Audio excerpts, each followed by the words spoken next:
Oh, I'm looking at the wrong one. That was the fin. This is the body.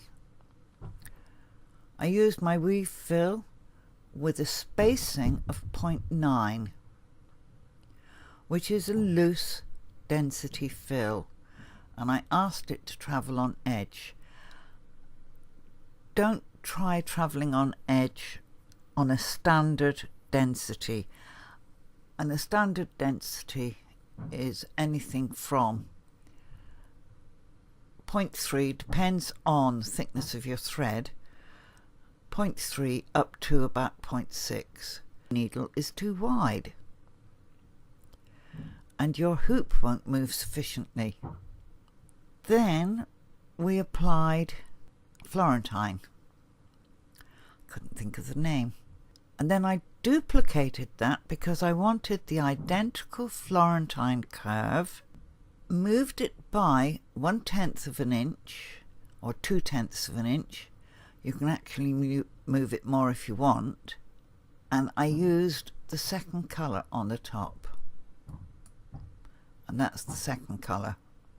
So when it's stitched, you'll get like a shot silk effect, and that was also 0.9. We made a motif, and we made them in various sizes, a 10mm and an 8mm, and we're going to look at how it would look with an 8mm scale. So all I want is this one, and I'm going to tell it 8mm layout. And this was the other thing we looked at. The 3 blue shapes.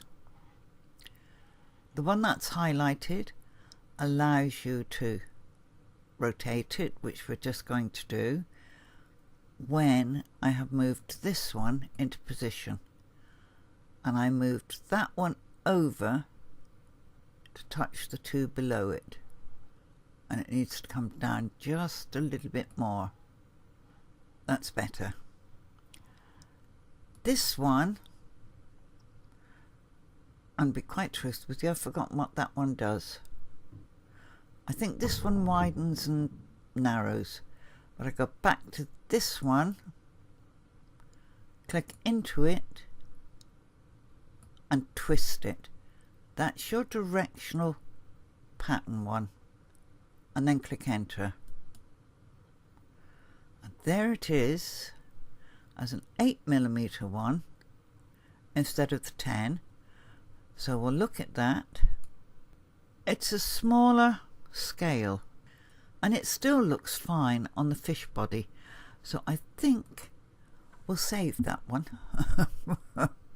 Right, then our next step was, oh, actually we had this, and then we had the tail, then we did the body, and the tail was done in exactly the same fashion as this one, but this is giving me a warning.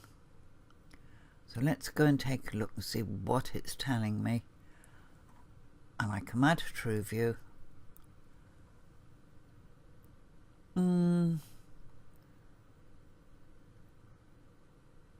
It is stitching, but it is also quite wide. So let's go and pick up my M key.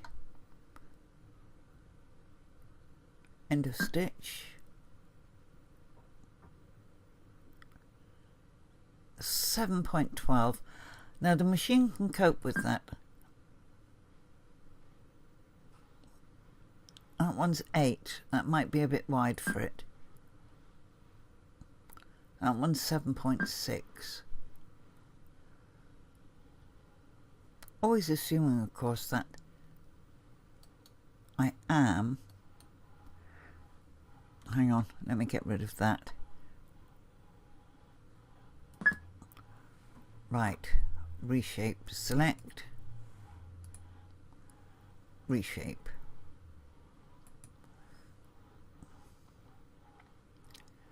Here we go.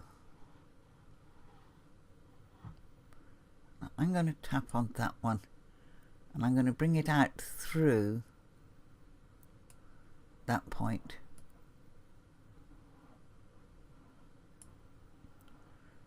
That's a bit better, and I'll bring this one out through that point.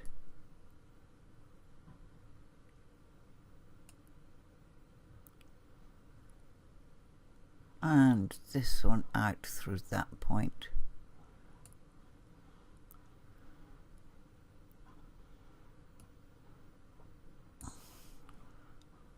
This is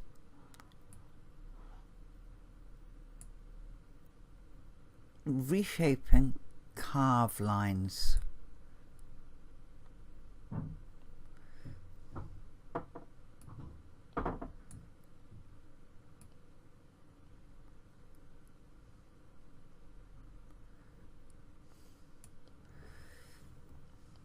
Right, any more for any more. This one looks enormously wide. So let's measure him. Won't let me measure. Well, it will let me measure, but not with. Here we go. From there, 8.98. That is wide. In fact, I think it's too wide. So that one,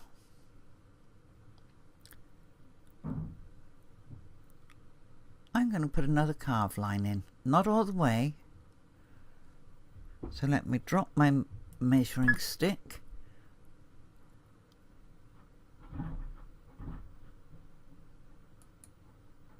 Highlight that. Come over to carve.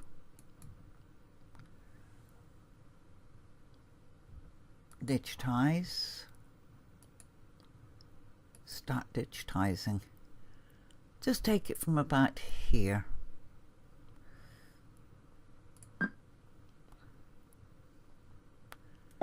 And that's the beauty of this software.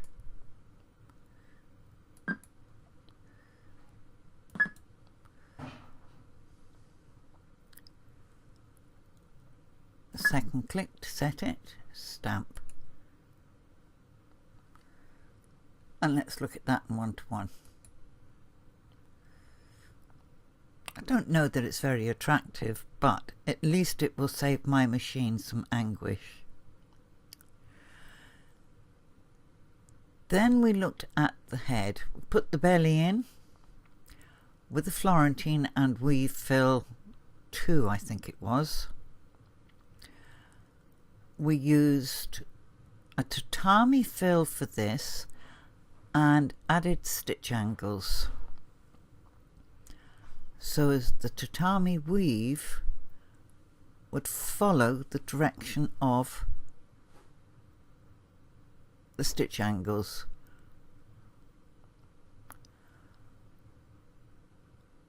We put these in with satin line, with the satin option in the digitized close shape. We put this in using an embossed fill and also put angles in. The inside of the mouth was done with plain tatami and the fill angle running so as it ran in the direction that the head was pointing. Then we used a tatami fill for this top lip. And tatami fills are great, but you need to play with them to discover exactly what they can do, because you've got, I've forgotten how many we've got, 1 to 44 of them. And they all do slightly different things. And all these that look like ropes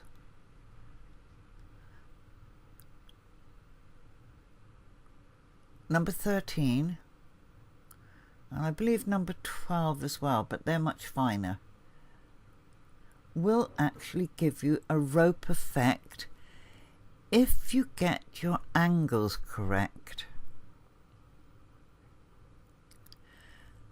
We put the top of the head in with a weave fill 1 and a Florentine effect. We used the radial fill for the background of the eye and this piece here. We then used the fill again to do this part of the eye.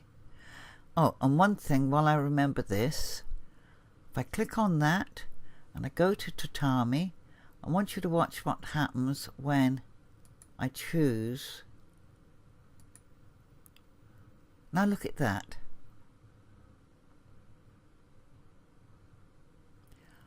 Let's look at another one.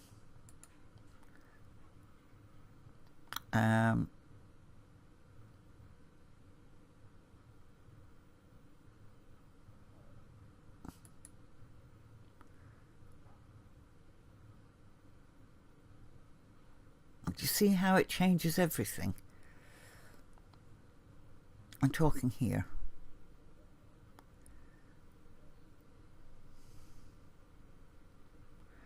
And used with the radial fill, it looks totally different than if you'd used it on a plain block. Now, I've used radial fill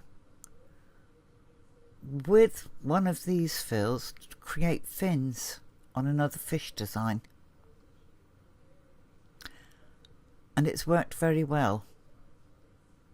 But we didn't have carve then.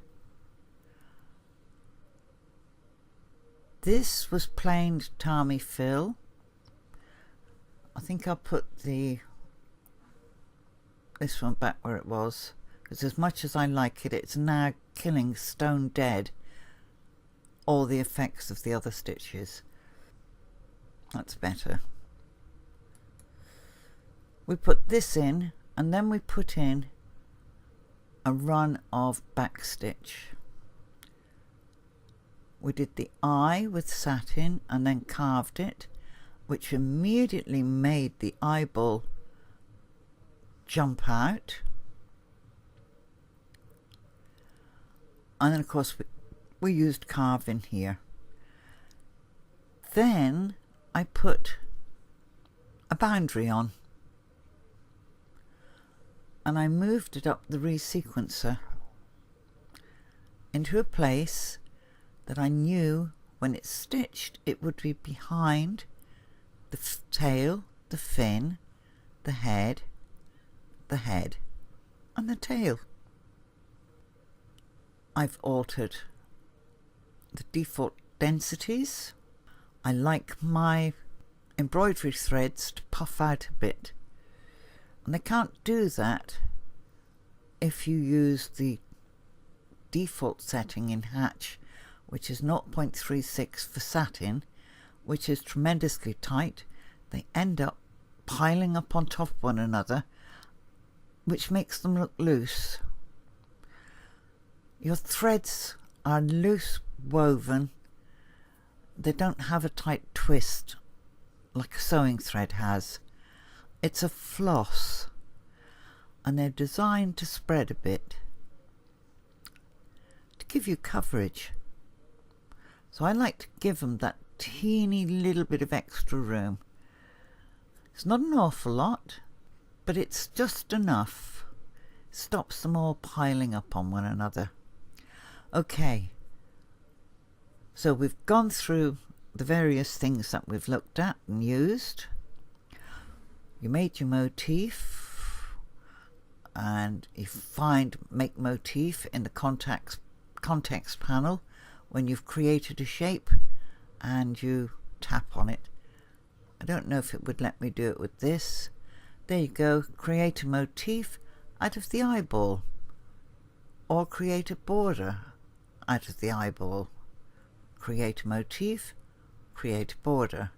So any objects that you digitize in single color, you can create a motif with. Right, I've talked now for a long time. The design is now finished. I'm going to do a final save. I'm going to export it. So I come down to output. My machine is here. It's Nomi 9900. This is the correct sized hoop. I flipped it on its side because this is wider than it is tall, and I don't like digitizing with my neck on an angle. Edit and select all. Then I go to layout and it's dropped all of them. Edit. This is one thing that annoys me. I don't know if it's my hand or if it's program. Auto center to work area. Now the design has moved, which means it wasn't properly centered in my hoop. So that's one step you need to take. I hit enter. Now it's properly centered. And before I send it to my machine, I click on the graphic, I right click and I tell it unlock all. I then click on the graphic in here and I tell it delete. And now I'm going to tell this select all again because it was using the graphic as well. Select all, auto center to work area. It's moved at a fraction, so I tell it OK. Then I go to output, save design as. I've already, no I haven't, I'm in the wrong folder. So I'm going to tell that cancel. I don't want to save design as, I want to export design. Because my machine is a Janome and I've got the correct sized hoop, it is saving it as a JPX. That's what my machine reads. If you own a Brother, it will probably offer you PES. If you own a Singer, I think it's XXX, I can't remember. Anyways, I don't want it to go into my machine files or my embroidery. I want it to go into a folder of my choice. And I think it's in digitizing, hatch designs, there we go, carp filled. I've now exported it as a stitch file and I can then just copy and paste that. Okay, that's the end of this video. All I have to do now is test stitch it. And I don't know what I'm going to use it on.